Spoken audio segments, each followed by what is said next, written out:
promises to be a very interesting discussion as part of our Education for the 21st Century series. We are delighted today to have with us Larisa Hovannisian, founder and CEO of Teach for Armenia. And we look forward to see her take on education in the 21st century. I'm Jana O'Clery. I'm acting head of advancement at UWC Dilijan. It is the first international boarding school in Armenia, and I will tell you just a couple of words about this. It is part of 18 United World Colleges worldwide, and it is the only UWC college in the region. Founded in the wake of the Second World War, its mission is to bring young people together so that they could learn together, study together, and learn to understand each other. There are 225 students in our college. 20 of them are Armenian, and we have students of 18 nationalities. So I talk about our college as something that opens the world to Armenia and Armenia to the world. Our founders, Ruben Vardanyan and Veronica Zonabend, are social investors who set up the school as, again, to bring young people to Armenia so that they could learn about Armenia.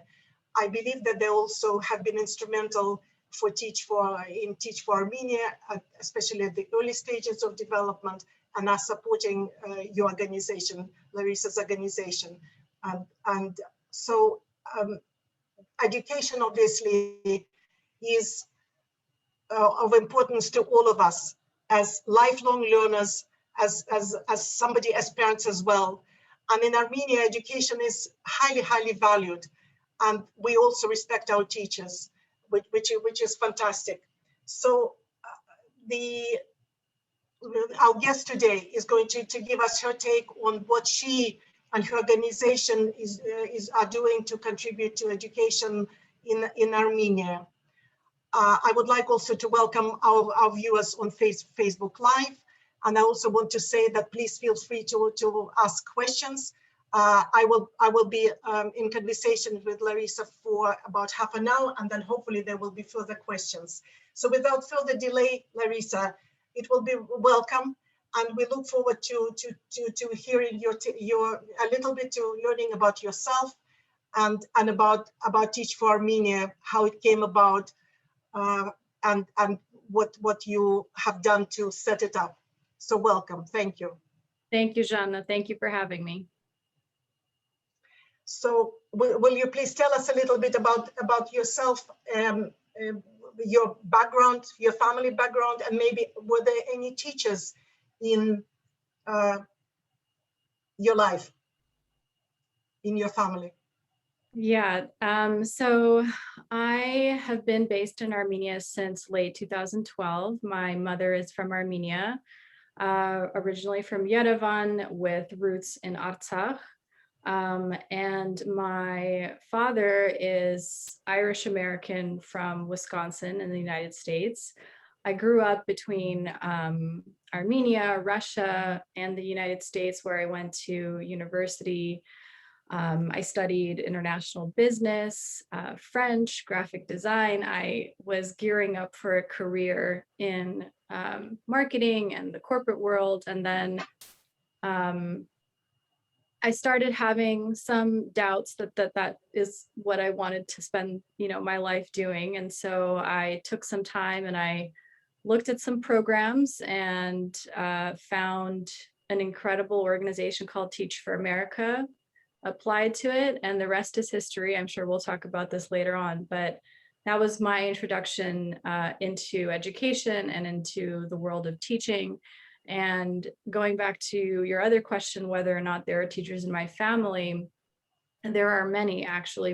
Both my mother and father were foreign language teachers in the beginning of their careers. And then my grandmother, Larisa Hovannisian, who I'm named after, was a professor of philosophy and pedagogy at the Bruce of Linguistics University in Yerevan for over 60 years. She is to date a legend. You know, she passed away over 10 years ago, but her legacy lives on, and my love for education and teaching and the importance for and understanding how important all of that is really for, you know, the success of any country, very much comes from my grandmother, and she's inspired my journey until now and forevermore. That's amazing. Your grandmother would be so proud of you. It's fantastic what you have done. So then, if you then maybe you can explain to us a little bit about, you know, how come from the your exposure and your participation in Teach for America. How did you decide actually that that's what you wanted to do? You know, when it happened, how it happened. Maybe you can work us through the process as that you went through. Sure, I'll give you an honest answer. So when I was graduating university, the financial crisis happened in the United States, and there weren't a lot of good job opportunities for graduates, especially from fields like business administration. You know, it was very difficult to find a good entry level job that could really help you grow in your career in the years to come. And so there was that. There was also this just worry that I've experienced, just not knowing if working in a cubicle in the corporate world, you know, was really something that I wanted to do for a very long time. And so that doubt and question was in my head. And then another thing that also kind of happened all around the same time was when I was in college, I as part of my international business degree, had to run a nonprofit store where we would source artisan artifacts from all over the world, and we would sell them for a profit. And then whatever profit we'd make, we would donate to a charity that the team decided they wanted to donate to. And it was not clear to me back then, but now in retrospect, I understand that what I really fell in love with when I was working on that project was this intersection of business and social good, which we now call social entrepreneurship. Back then, it wasn't really kind of a term that too many people knew. And so with all of that, I guess in my senior year, I, you know, for lack of a better word, got really scared about taking this next step and decided to give myself some time, you know, and do something that I thought was good for the world, good for, you know, the United States, good for myself, and could also just give me that sort of space to think about what it is that I want to do for the rest of my life. And so I looked into different programs like the Peace Corps. I looked into the Fulbright program, and a program that, as I said earlier, really stood out to me was Teach for America. The concept, the idea behind the organization is very simple. You know, there's a really large inequity issue in education in the United States.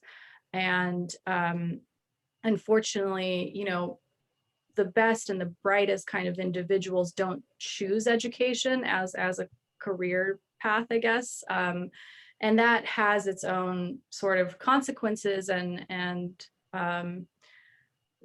that's why even a country like the United States that has a lot of resources definitely has, you know, a real issue around educational equity. And so the idea is that one organization or one individual can't really solve this complex issue, and that there needs to be a pipeline of talent, you know, that is working in schools, but is also leveraging that experience in classrooms to then take on to careers in education policy and law, and, you know, even the for-profit sector, nonprofit sector, so that educational inequity can also, you know, ultimately be,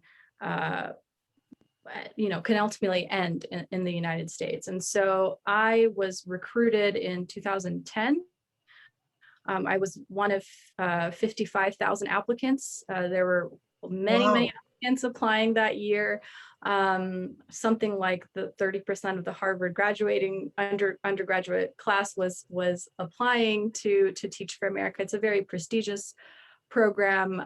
It's very selective. It's tough to get into. And so I didn't think that I was going to get in, but I was among the 5,500 applicants that got selected. And I was deployed to teach in Phoenix, Arizona, actually in Glendale, Arizona, which is a city nearby to Phoenix. And I was a special education teacher for 2 years. I was on an incredibly steep learning curve, you know, from I think even if you prepare for being in the classroom, you know, for 4 years or so in university, that first year in the classroom is still extremely hard. And so, you know, it was a beautiful journey. It was definitely a very challenging journey, but within those 2 years of working with kids and working alongside communities that face such challenges, financial challenges, inequity challenges, that was really when I started thinking about what something like Teach for America could look like in Armenia. And at the end of my second year, it's a 2-year program, I thought of creating Teach for Armenia. I wrote an initial business plan. I later connected with, you know, leadership at Teach for America, and then they connected me with a forming global network called Teach for All that is now an incredibly large network of over 60 countries. And that's how Teach for Armenia's journey really began. I ended my 2-year program. I sold everything I had, which was not much. And I moved to Armenia in late 2012. And that's when I started working on Teach for Armenia full time. That's amazing. So basically, do you feel that those 2 years, because obviously special education, especially, I'm very impressed that you were teaching, you know, special ed, because it's a very, very highly specialized area, but also very, very difficult. So, you know, in terms of your do you feel you were well prepared in terms of you understood that that's in terms of as a teacher, as part of this training and also work that you have done? It was a parallel experience where I was learning on the ground. I had really great mentors, both at Teach for America and also Teach for America put us through a 2-year master's program in my case, it was at Arizona State University. And so I also had not only theory, but a great mentor there. And so altogether, you know, as I said, it was a steep learning curve and I kind of figured it out along the way, but I was, and I'm still very, I guess, proud, you know, of what I was able to achieve in the 2 years. I worked with kids that had some real challenges, learning difficulties, and we made some great progress together. I'm still in touch with some of the families, and I think very fondly about, you know, my experience in the classroom. It really shaped, you know, I don't want to sound cliche, but it did shape me. It shaped who I am today. It shaped the last 10 years of my career. Actually more now, it shaped the last 12 years of my career. And I'm very grateful to Teach for America and the 2 years that I spent in the classroom, because I think it gave me something that many people lack in their lives, which is a sense of purpose. And I got to experience that sense of purpose earlier in my life and in the beginning of my career. So I just consider myself to be a very lucky person. That's amazing. And what about Wendy Kopp? Was when you were, you know, in Teach for America, was she CEO at the time? Because yes, the great Wendy Kopp, who yes.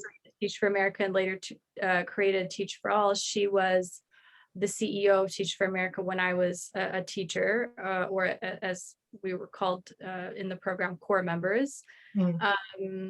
And, you know, life is an interesting thing, but now Wendy Kopp is in Teach for Armenia's board of directors. And it's been a really amazing journey, you know, from first day in the classroom to first day of founding Teach for Armenia to now to see where we are currently, it's been a tough ride. There have been some ups and downs, but I'm very happy and proud to see, where we are at the moment. Yeah, no, I have a couple of her books here on my desk. I'm sure that we'll see a book from you at some point as well. So then you arrived in Armenia, and so tell us, please, how did you start? Because obviously, in Armenia, the system is national. It's everything goes through the ministry. How did you start? Where did you start? To go about. Yeah, so I was. I think what worked in my advantage was that I was a young, naive entrepreneur with not much experience and just a lot of hope and optimism. I thought that I was sitting on a brilliant idea that everybody would also find brilliant and get really excited about. But pretty quickly, I realized I was one of the only people who I know. I mean, some very even people who are very close to me did not think that this could happen in Armenia, would happen. And so I decided for myself that the only way this is going to work is if I actually truly become completely obsessed with the idea of creating Teach for Armenia, and kind of advocate for the creation of this organization, whatever it takes, essentially. And so, long story short, it took me 2 years. I moved in late 2012. I started working on the organization officially in 2013. And in 2015, in September, we placed our first generation of teachers. We call them teacher leaders.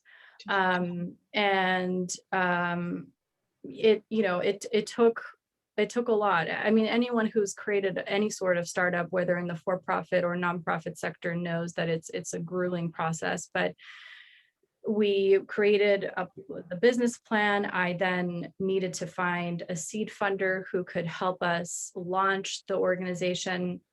And I will forever be thankful to Sam and Silva Simonian, the founders of the TUMO Center for Creative Technologies. They were the people that believed first in the idea and helped us launch. We actually, our first few years, our office was at the TUMO Center. And so I owe a great deal of Teach for Armenia success to Sam and Silva. And then with their seed fund, we were able to hire our first official team. And then in that process, also in that timeline, we also partnered with the Ministry of Education in Armenia, because you're right. In Armenia, our goal, and always has been and will be, to place talent into public schools in Armenia. And so, of course, we had to think about creating a partnership with the Ministry of Education and with regional governments where we place our teachers.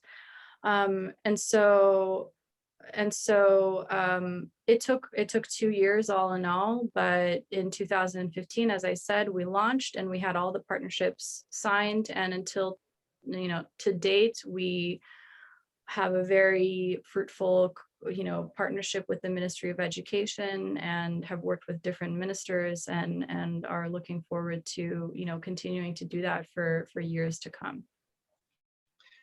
Yes, no, but so I can't even imagine what you went through as you tried to set it up and start from zero. But looking back, what was most difficult part of the whole thing? I mean, I'm sure there were multiple, but if you look back and you could say, what was most difficult?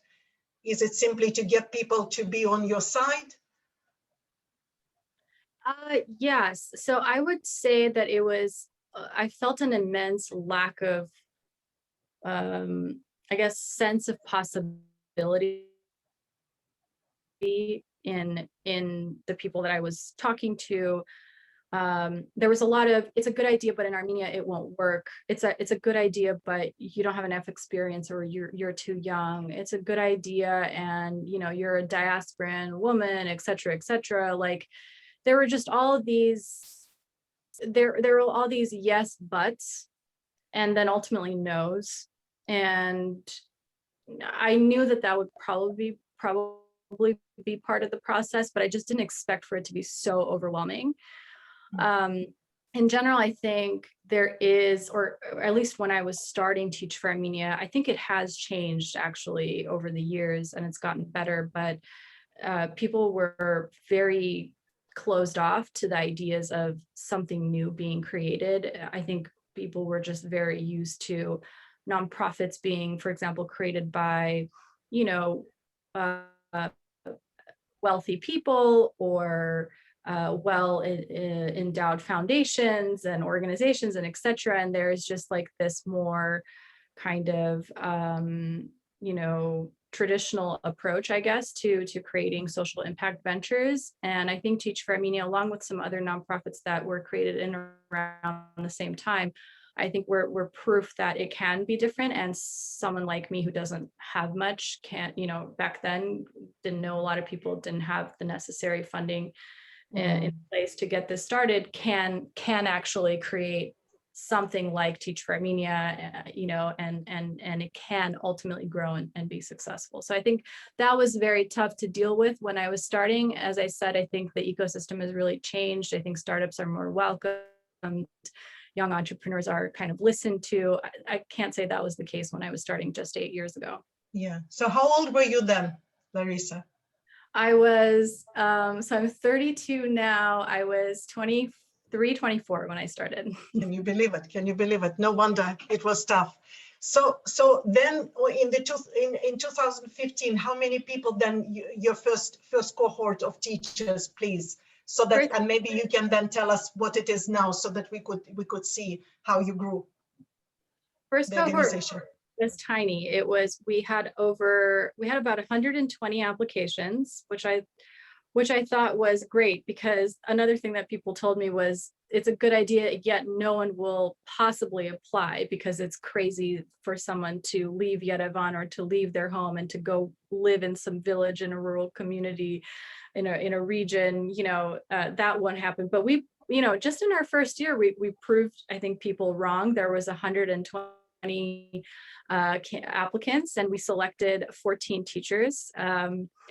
These are some of the most incredible people I've ever met. They just believed in an idea. There was literally nothing to show for, what it was that we were trying to do. They just went for it, committed, extremely resilient individuals who are very much part of the Teach for Armenia network right now and are doing incredible things in the education sector across the board, policy, government, school leadership, etc. And so I'm extremely proud of them. But we started with these 14 gens, as we say in Armenian, 14 crazy, bold people. And we now have over 100 teachers currently in this cohort, in this generation. And we are about to end our 7th recruitment season. And I know our recruitment team is probably watching this. And so I'm going to plug this in and say you have a few more days until April 30th to send us your application. Armenia needs you right now. Artsakh needs you right now. And so it might sound crazy. It might sound like it's a very long program. 2 years is too long. It's not. It goes by incredibly quickly. And the impact you can have will actually be tremendous. So I urge you to look into our application and send us a message on Facebook and really consider doing something, something that can actually have major impact right now. Yes, absolutely, absolutely. It is amazing. And so you look for younger people, right? You look for young people, you look for people who start their careers. Could you tell me, please, why? Or you have a combination of people? It's changed over the years as we've grown and we've learned a lot from our communities and we've seen what works. We've adapted our recruitment strategies. We started with mostly, in the first year, we had mostly non-teachers apply to us. So these are people that at least have a bachelor's degree in a subject that, we can then pair them up to teach in a school, to teach a version of that subject in a school. But now we've really seen some incredible things in our communities. We have some great teachers who are already in the system who are absolute rock stars. And so we are recruiting them into our program and putting them through our 2-year leadership development program, which is a really great opportunity for them to grow in their own knowledge of their subject, and also really develop necessary leadership skills to be great as teachers, but also be great as community leaders, be great as school leaders. And so at the moment, we have about a 70-30% breakdown, where 70% come to us without a pedagogical degree, I would say 60-40 at this rate. And then 40% that do have a degree from the pedagogical university or from an institution that has accredited them to be teachers in Armenia. I think the coolest thing about Teach for Armenia and the way our team operates and thinks is we're constantly learning alongside our communities. We're very critical of our own work. And so when we see that something needs to be changed or it can be better, we're very agile. We have a board of directors that truly trusts us and enables us to be very swift in some of our decision making. And so I think, especially, it sounds odd, but 2020 was a really devastating year, and it was also for TFA, Teach for Armenia, a year where we got to think outside the box and just be very innovative. And so I guess that was the silver lining of the horror that we lived through in 2020 and still do today. Yes, that's very interesting. But maybe we can very quickly go through the process, actually, how people can apply. It will be a good segue, but also those people who are not qualified teachers, can they, as part of the process, then, if they choose so, can they become then teachers, as you yourself went through the training in America? Yeah, so we don't require for you to have a teacher certification. You need to have a bachelor's degree. You can have a higher degree. That's only great. And then we do have an agreement with the Ministry of Education that once you're recruited, if you don't have a teacher qualification while you're teaching in a school, you will simultaneously be enrolled in a pedagogical university, one of our partners, and we, as Teach for Armenia, will pay for your 2-year master's program, so that by the end of your 2 years, you've had your 2-year experience in a classroom, you've gone through our 2-year leadership development program, and you've obtained a master's degree in education that can enable you to continue teaching or to do other things in the education sector in Armenia. That's fantastic. And what qualities do you look for in your applicants? What is, in your opinion, are the main things you look for? I think first thing that comes to mind is resilience. I think people need to know that this is not an easy sort of 2 years in the classroom. It's a intensive, immersive 2-year experience of living in a rural community in Armenia, kind of living and breathing the daily ups and downs of life along, together with your students and their parents.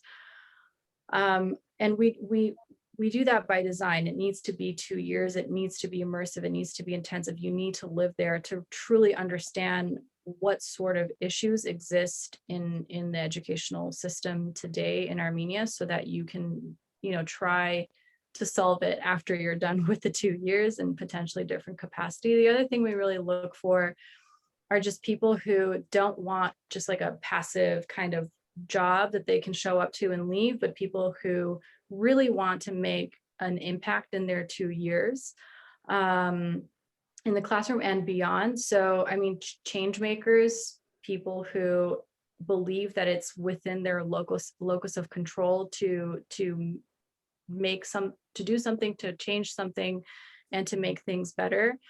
And I think the last thing I'll say is, and this is probably one of the more important ones, but because it's a 2-year program of leadership development, there's a lot of coaching, there's a lot of mentorship, and there's also a lot of feedback.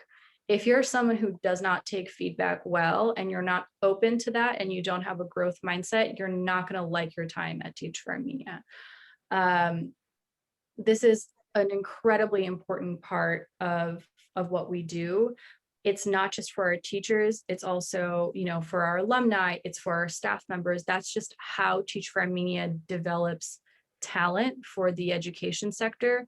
And so I would probably say that that's, again, one of the more important things we look for. And thankfully, we've had some incredible people, you know, go through the program who have grown a lot faster because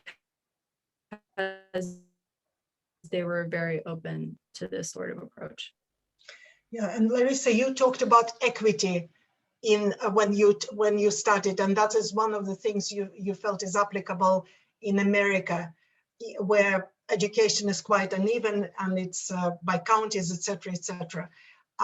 What about education in Armenia? How do you apply? You know, are you also focused on equity and, you know, trying to send your wonderful teacher leaders to the places where they're most needed? Could you please talk a little bit about this?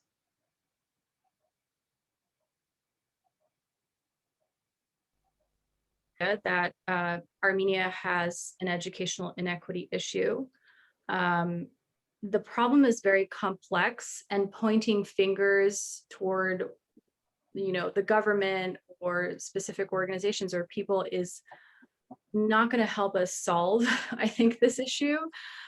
Because the issue is complex, I think we need a really broad and kind of diverse coalition of people who understand the problem from within and are aligned in their belief that the only way Armenia and Artsakh can truly prosper is if educational equity is achieved and all children are provided access to education. That's, you know, very much at the core of everything that we do.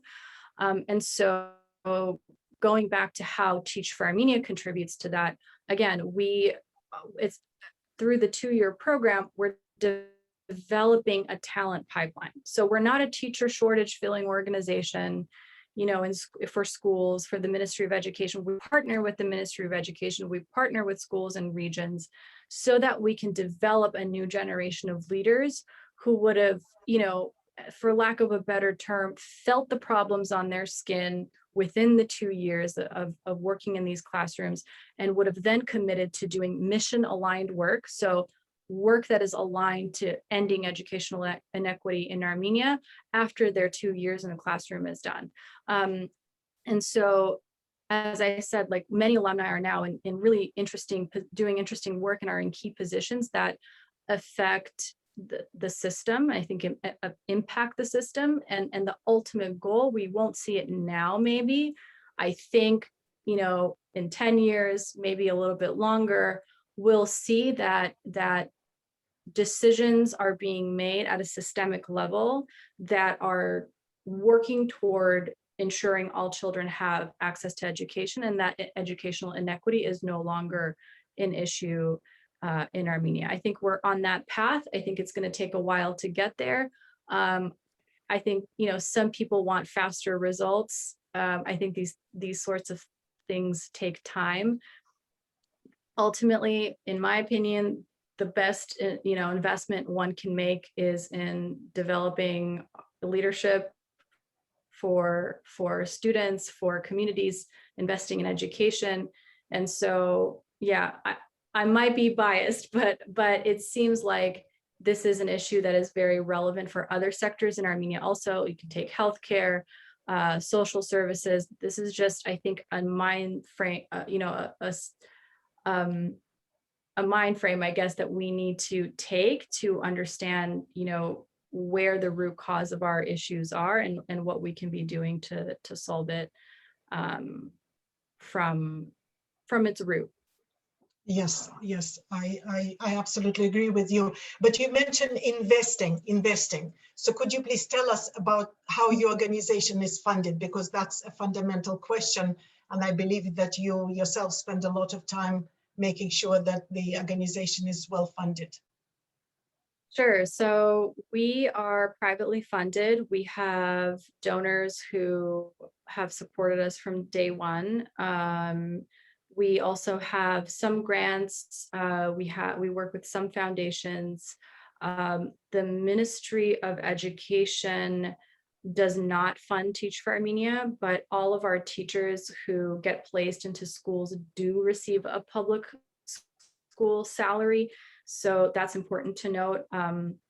And we've been, very lucky to have had really great support from some very visionary people who believe that Teach for Armenia is solving some really crucial issues in Armenia today. And so, yeah, that's how we are able to, really fuel everything that we do through our movement.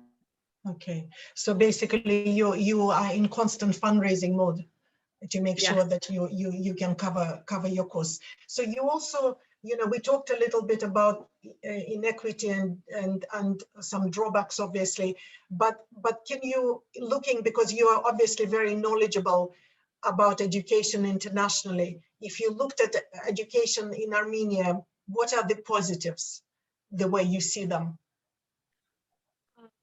I think ultimately communities that we work in, and we work in over 100 communities at this point between Armenia and Artsakh. Obviously, we lost many partner communities, unfortunately, to because of the war. They're now under Azeri control. But I would say that what differentiates, again, I might sound biased, but the communities that we have worked with, the people really want what's best for their kids. And there's a lot of love, there's a lot of value. There's value in terms of like ensuring that your child truly has the best. Of course, there are instances when that's not the case, etc. But I'm speaking in generalities. I think Armenians love their kids, and Armenians want their kids to be successful. And so as long as that's the case, which I think it always will be, we can work together to figure out how to make education accessible, and how to ensure our children are truly thriving in their own community, in their own country, without needing to leave or needing to seek opportunity elsewhere. Yes, absolutely. I think what you're saying is wonderful, because parental support is so crucial to success of the children. And from what I know, you're also a young parent now, and to your baby boy Leo. So what kind of parents do you think you would be? What kind of parent you like as a teacher, and maybe you can tell us a little bit about the parent side of things and support for the organization. So yeah, I mean, again, I've only been a parent for 9 months, almost 9 months. So I think the more experienced parents can answer this better. But I think from my perspective, just from being a new parent and also being a teacher, I think it's really important for children to have, to know that they're loved, to know that they're respected, to know that there are expectations of them, for them to have clarity around what those expectations are. And, I don't want to say to have structure, but to have stability, And I think a lot of what adults can do is provide stability to their children, but also, and teachers and parents are kind of doing a lot of the same stuff, while giving stability, while also allowing your child to explore, to be curious, to make mistakes, to learn on their own time, in their own way, and to really support your child in helping them become who they've been destined to be, without almost like pushing your own agenda, you have to be this, you have to be that because you wanted to do that but didn't, etc. I see some of that happen, unfortunately, in Armenia and obviously in other countries also. I think this is just something that has happened historically. But as I've grown older and the more experience I have working in our communities and seeing the amazing work that our teachers are doing, it's just very evident that adults are really there to help guide, but also ensure that this child is on their own unique path to figuring out who they are and how they can contribute to this world. So I'm hoping that I'm that mother to my son. Of course, it's at the same time, but as long as there's openness to knowing more and doing better every day, I think we can't go wrong. Yes, wonderful, wonderful. So I want to remind our viewers to ask questions, and Larisa will be very happy to answer them. Meanwhile, I wanted to ask you, Larisa, your organization, Teach for Armenia, obviously has sister organizations. You mentioned that you went yourself through Teach for America. Could you tell us a little bit, as a CEO, in your capacity, how do you interact with those organizations, and how it is helpful for you to be part of that network of organizations or sister organizations? Maybe you can tell us a little bit. Yeah, I'd love to. Teach for All, our global network that Teach for Armenia is part of, has been just absolutely instrumental in our success from the early days of me launching the organization to now working across across the board with various team members of ours. I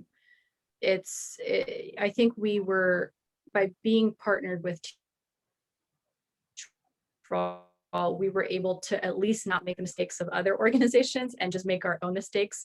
And now that we're going into our 7th year of operation, we're now in a position where we get to share back some of these learnings and help new organizations at least not make the mistakes that we made and others have made, but enable them to make their own.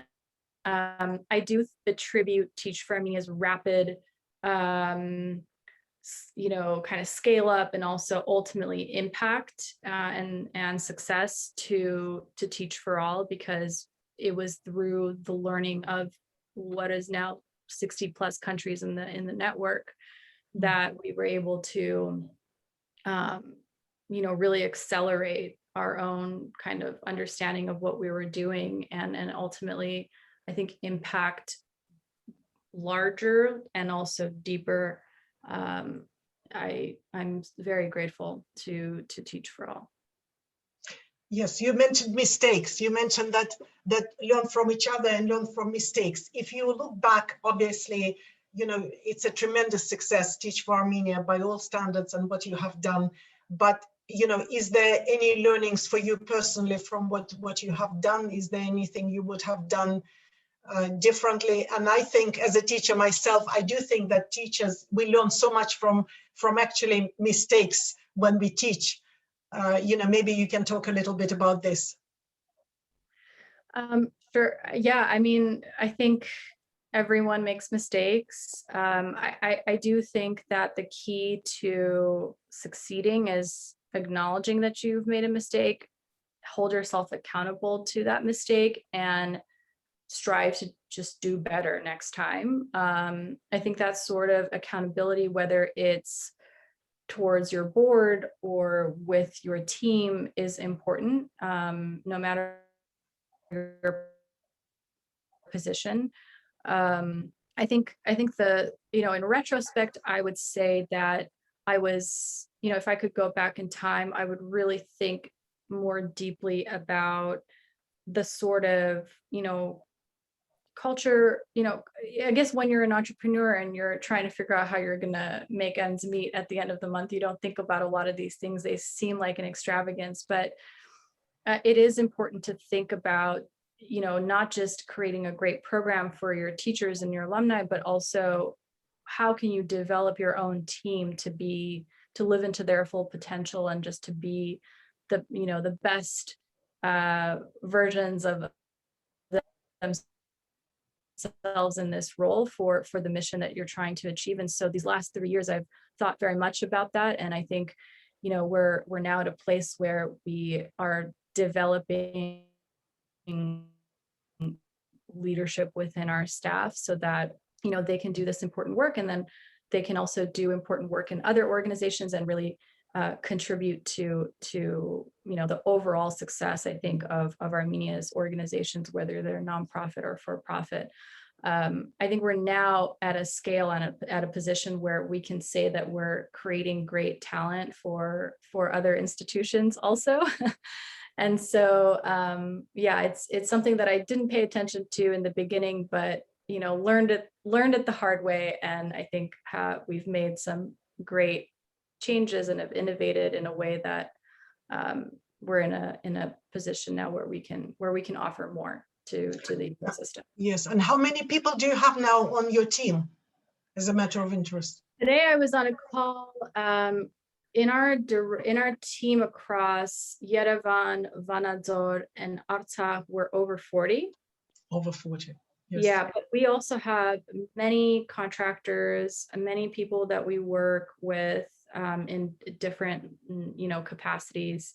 If we count these people up, I would say, you know, we're probably close to 100 people. So Wow. Across literally the entire country,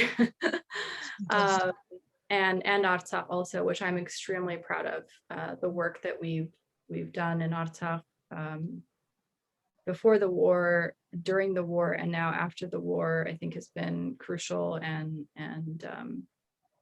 yeah, happy to have met Artsakh in its tragic moment.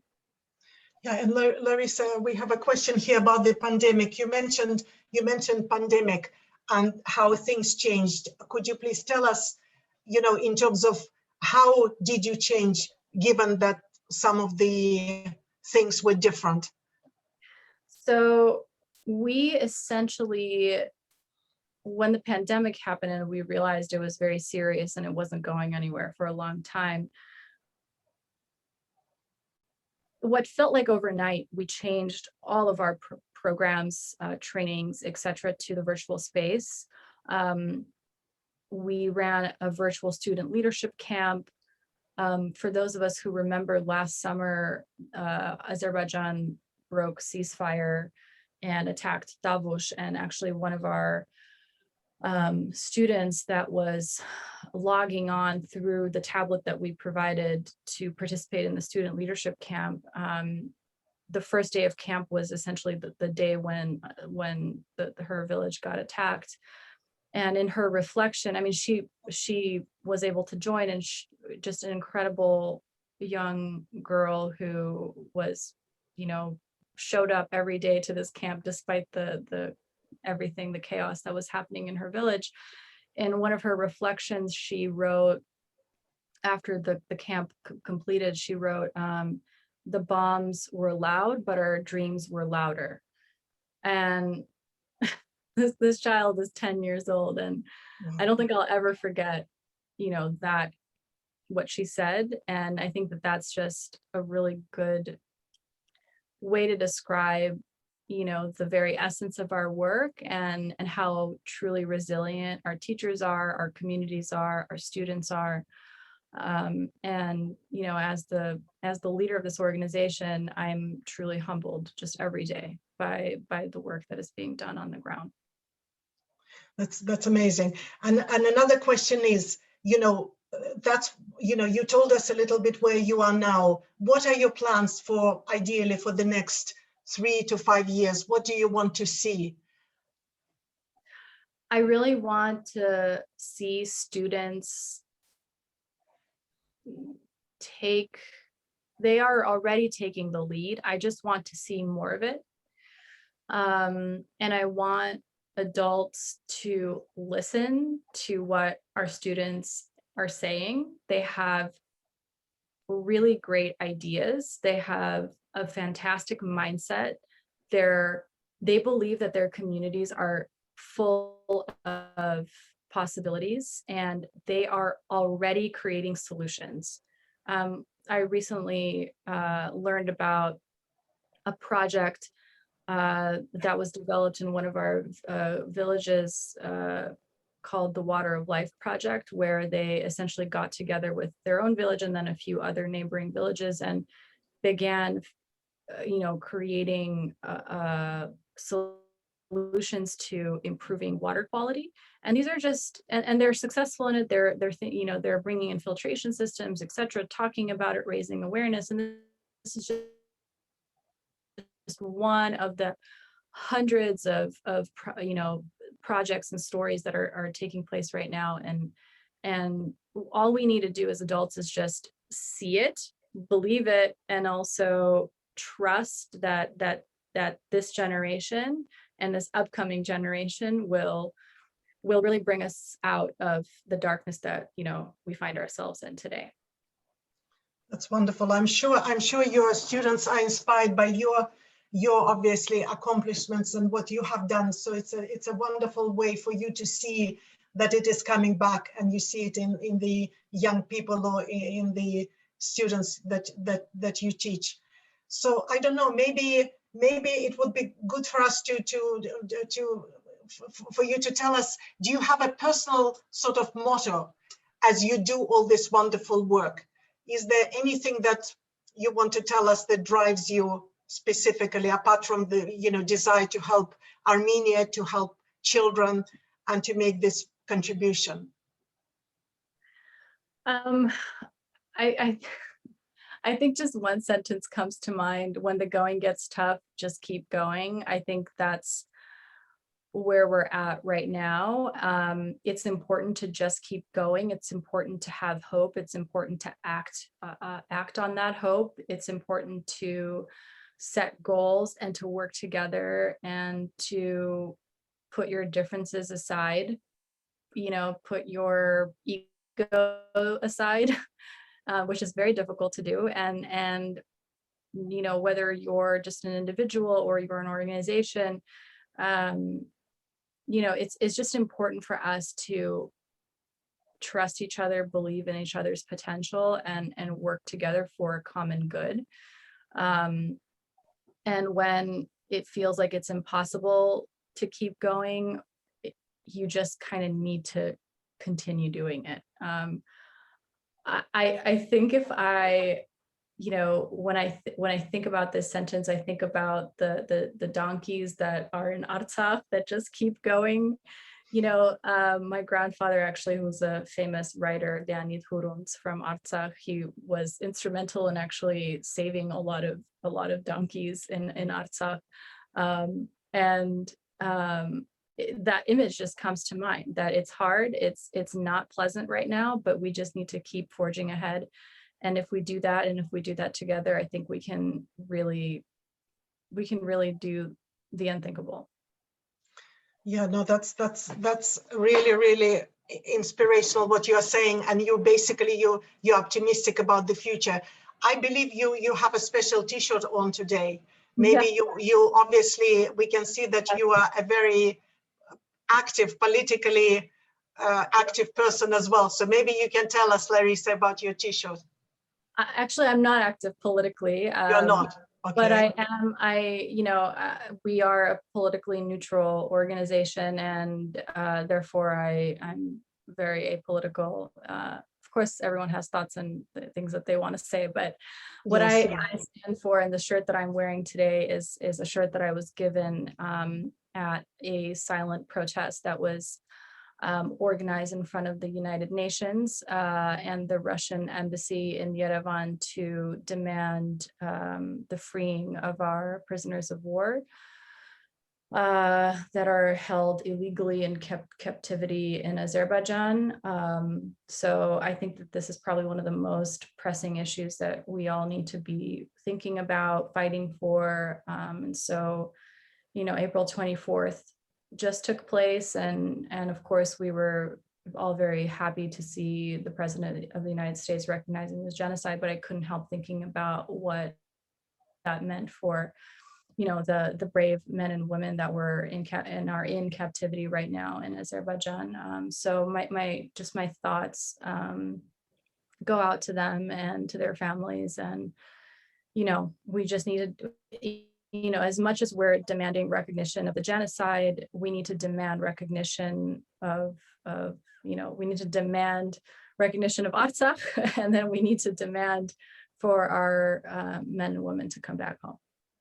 So thank you for asking that. Yes, yeah, no, that's a wonderful note to finish on. And Larisa, you have been wonderful to talk to. I really found it fascinating, and I wish you every success in everything you do, and to teach for Armenia, because obviously Armenia is full of talent. We know this. You and I both are of the same stock, so we know Armenia is full of talent, and we want this talent to develop more talent. So thank you so much for everything you do. I would like to thank again Future Studio. I want to thank our interpreters for interpreting into Armenian. Thank you so much, and I hope we'll have another opportunity to talk to you, Larisa. Thank you. Thank you, Jean. It was really great to talk to you, and thank you to Future Studio for having me.